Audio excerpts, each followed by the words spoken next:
15 points clear at the top of Serie A, and with only a single league defeat all season, Napoli's unrivaled dominance in the Italian top flight could be one of the biggest stories of 2023.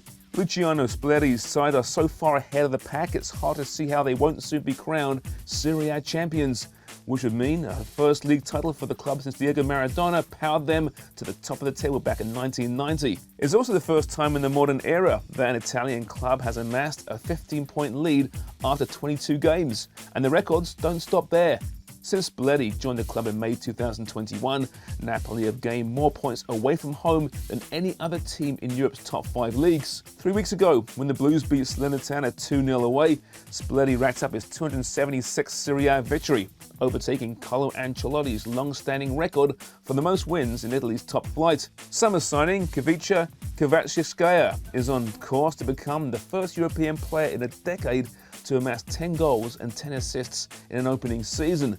And on Friday, Victor Osimhen could become the first Napoli player in history to score in 7 consecutive Serie A fixtures. After racking up 11 straight wins on the bounce between September and November, Napoli's only league defeat of the season came right after the World Cup break in a narrow 1-0 loss to Inter. But any fears of a mid-season wobble were quickly put to bed with another 6 straight wins in a row since their early January defeat. Next week, Napoli will resume Champions League duties in a round of 16 tie against Eintracht Frankfurt, and Spalletti's side have been killing it in Europe as well. The Italian club won 5 of their 6 group games, racking up a whopping 20 goals against Liverpool, Ajax and Rangers. So, should we be talking about Napoli as the best side in Europe's top 5 leagues this campaign? And with Spalletti's contract at the club expiring this summer, where might the Italian record breaker be heading next season? There's the evidence, 15 points clear in the Italian Serie A, 19 wins, 1 loss on the campaign so far. One of those weird prediction models have them at 99.46% chance of winning the Scudetto this year. It is amazing. Let me read out some results to you just from the season. 4-1 winners against Liverpool, 2-1 against AC Milan, 6-1 against Ajax, 4-2 against Ajax, 1-0 against Roma, 2-1 against Roma, 5-1 against Juventus. This team has been legit all year long. But is it down to a so-so Champions League group or a very odd Serie A season, or are they the real deal? Albert, what are your thoughts on this Napoli team? I think they're the real deal because you can't really put it down to that because, I mean, in the Champions League, you're going to play the best of the best. I know in the group stage, you're going to find some weaker opponents, but look, they beat Liverpool 4-1. I know it's not the same Liverpool, but that's quite the scoreline for a team like Napoli. And look at the Serie A. I mean, okay, there are some teams having a down season, but they're running away with the league. They're not just edging it out. They've pretty much won the league. I think come May, there's a chance they can clinch the title against Fiorentina. So it's almost wrapped up and done. And I think what they've done based on what they had to go through in the offseason, losing so many players, Koulibaly, Insigne, Mertens, Fabian Ruiz, Goulam, losing key players because they had to cut costs. And they went out in the transfer window, spent like around 70 million, and now they're one of the best teams in the world. 70 million. That's peanuts. Yeah, and if you look at Napoli, like historically, that's pretty much been them, right? They're not a high-spending club for the most part, and yet they've managed to find a way to put together, honestly, what you have to say is the most magical season in all of Europe right now. They're the story in not just Italy, but I think the story in world football right now with the way that they've honestly reinvigorated themselves. The style that they play is it's fun, it's captivating, they have the swagger, but it's also clinical in the way that they've managed to finish off all of their chances that they're getting, and they're a dang good team, man. I mean, they were third last year, right? 79 points, obviously a really good season. And for Napoli, they don't win very many Scudettos. Most fans, the ultras there, would take that third place. But there's this, you're right, this reinvigoration that tops in defensive stats, the attacking stats, not just across the Serie A, but across much of Europe as well, and the style they play, the attacking, swashbuckling style. You can look at the manager, Luciano Spalletti, and he's a great career at Roma, Zenit. He won everything, of course. More recently, he did a pretty good job at Roma, but he seems to refound himself. He's a free agent end of this season. He'll be looked upon in some pretty big clubs around world football. But if they can retain him, why can't they continue this for the next couple of years? If they can, of course, keep some pretty big names on that squad. Well, they've had a lot go their way, I would say. Like Kvaratskhelia as we see behind him, like the season that he's having, you don't find gems like Kvaratskhelia every season. They paid 10 million to bring this guy in, and he's easily worth about maybe 10 times that at this point. And Victor Osimhen, right? You're gonna lose a player like him in the offseason. They have to do this all over again, where they go out and they find pieces that can make impacts like that for them to once again repeat next season. But yeah, I wonder if the coach there has the ability to not just finish off this season in the strong note, but as I mentioned, just carry this on and rebuild it if he does decide to come back. Spalletti, he deserves a lot of credit because, yes, they finished third, but the Ultras, they were upset about that. They wanted him out. They actually stole his car in October, and then in May said, hey, we have your car. We'll give it back to you if you leave. So not only do you have to deal with that, he also had to deal with all these players leaving. Koulibaly, who was the center of that defense for a long time. Spalletti said, listen, I will chain myself to the gates if you let this guy go. So he lost one of his best players. And now come in Kim Min-jae, who's now one of the best defenders in Serie A. Frank Zambo-Anguissa, one of the best center midfielders. Kavicas Kvaratskhelia, who's been unbelievable, him and Victor Osimhen. So what he's had to deal with from last season to now and putting them in this position, he's not only one of the best managers in Serie A. To me, he really is one of the best managers in the world, having to deal with all that on a shoestring budget.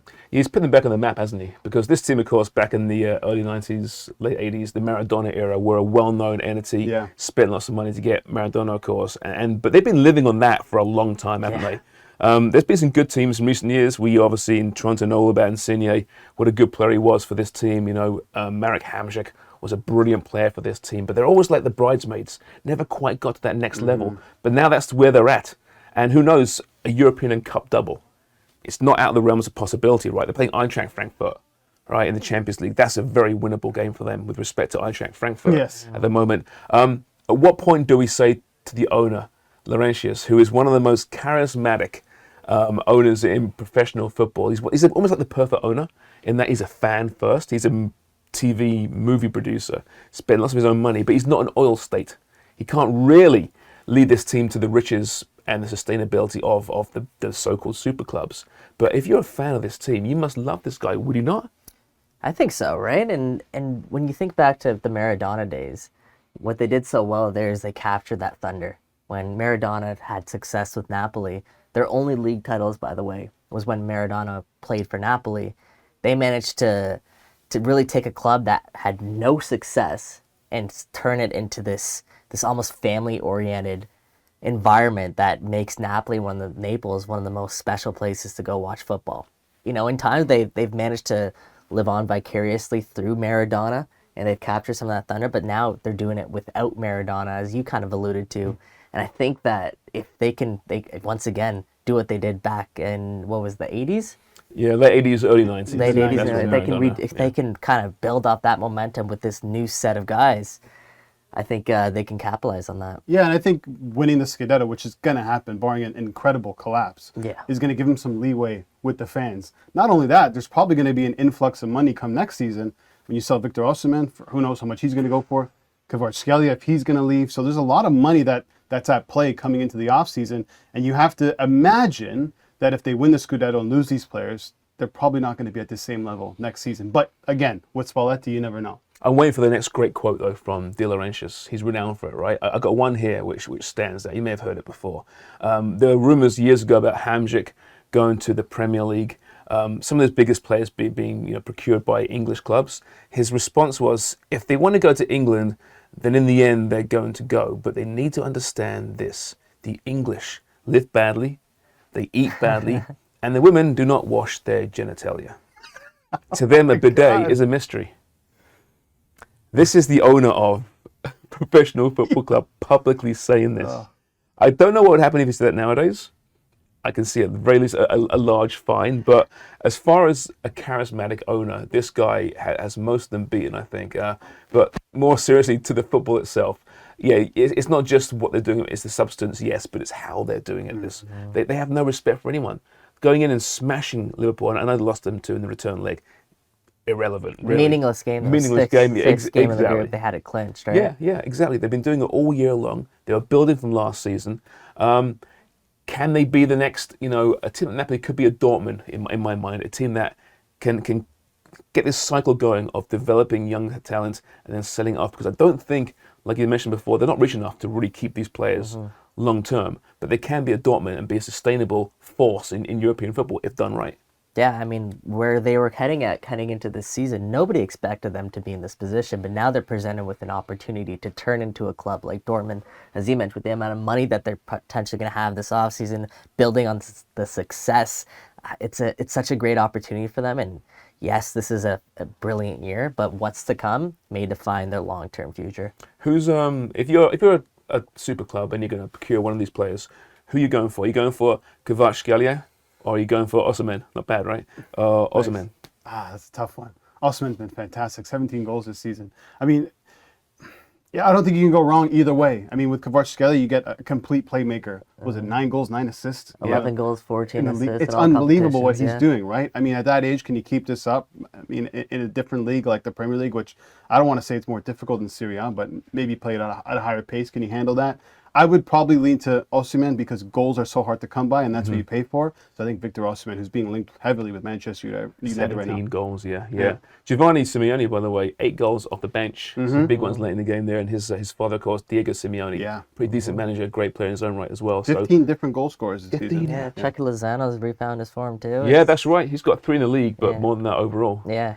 Good deep squad. If you're looking to watch the Italian Serie A, watch this Napoli team because they're doing something pretty special in a year where AC Milan, Inter Milan aren't quite what perhaps they should be. It's an off year, but that takes nothing away from Napoli.